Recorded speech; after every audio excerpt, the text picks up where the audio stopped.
Hi everyone, I hope you're having a great weekend. I just wanted to hop on and share with you some of the recent reads and what I'm currently reading. I realize I haven't been on BookTube for a while, which you may or may not have noticed. Um, like I mentioned in my other video, I had a sinus infection for a couple of weeks, and before that, I was on vacation with my sister.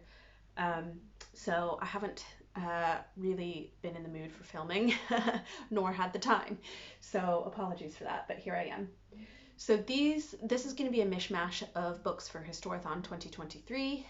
If you're not familiar with this event, it's a year-long reading event where we are really encouraging readers to pick up non-history fiction books, and it's broken down into quarters.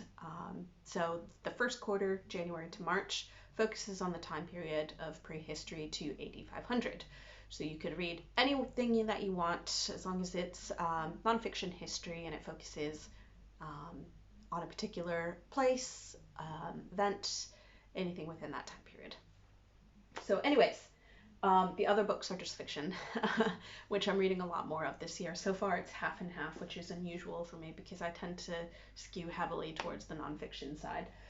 But I'll just shut up and share with you what I've read. So this is one that I finished recently, and this is Persian Fire by Tom Holland. I think this is the first book that I read by Tom Holland. In fact, I'm very certain it is. And I enjoyed this a lot. He clearly has a mastery of knowledge for the Persian Wars and this particular time period.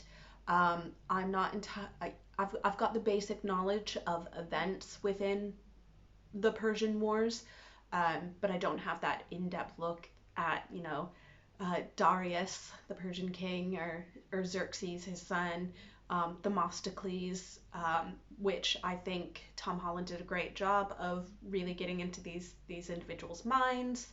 We get a history of the Persian Empire from their roots as Aryan nomads. We also get the roots of Athens and Sparta. We get detailed looks at key battles like Marathon. So yeah, I really enjoyed this. I do think there was a lot of speculation in this book, and there were some things where I was like, we can't possibly know that.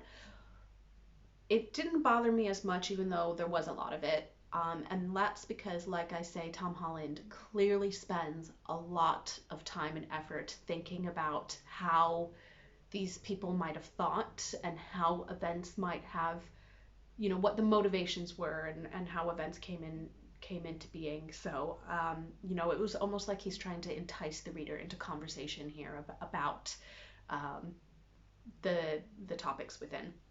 So yes, read that for Historathon 2023 and enjoyed it. Um, I had a sinus infection a couple of weeks ago and I was feeling really sorry for myself. I just wanted something cozy to read. And I had this book on my shelf for over a year. This is called Aisha At Last by Uzma Jalaluddin. Apologies for the pronunciation if I'm saying that wrong. The reason I picked this up, I saw this on another YouTuber's channel, Emma at A Cup of Books, and I decided to pick this up. This is a modern day Pride and Prejudice novel that focuses on Muslim immigrants in Canada.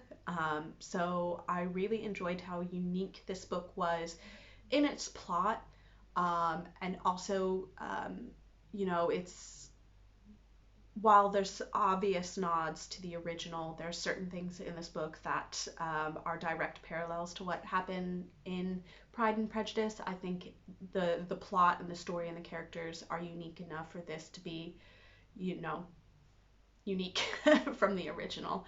I really enjoyed this. This was really charming and wholesome. It wasn't a steamy romance, so if you prefer those, this isn't for you. I just really liked the characters. I liked the plot. This gave me warm and fuzzies, so yeah, I thought this was great. So the next book that I started reading, like I say, for Historathon 2023, I'm trying to pack another book in for this before this quarter ends. I want to finish on Rome, so what better way to finish on Rome than with SPQR by Mary Beard. I am about 50 pages in and I'm enjoying it already. So yes, this is a current read for me. Some of the other current reads that I've got, again, more fiction. Um, Two that I'm excited for. I've already started. I'm about 50 pages in each. So I've got Beloved by Toni Morrison. I can't believe I haven't read this yet, but I'm trying to rectify that now. And then this one is probably my first real foray into the fantasy realm. Um, it's 16 Ways to Defend a Walled City by KJ Parker. I saw this book in a Waterstones a few months back, just as I was browsing the shelves, and I didn't want to pick it up at the time because I was trying to keep the packing light. But I have been on the hunt for this ever since, and I couldn't find it in any bookstore that I went to, so I finally just bought it online. What drew me to this is the title, firstly. I like the cover art. I'm not a huge fantasy reader. And so far, I wouldn't call this like high fantasy. Excuse the terminology. Like I say, I'm a noob when it comes to fantasy. But what drew me to this really is instantly this reminded me of the Siege of Constantinople. I'm fascinated by Mehmet II and Constantine the 11th. Their struggle to one to take the city of Constantinople, the other to defend it. So this immediately made me think of that, which is why I picked it up, and I'm enjoying it so far.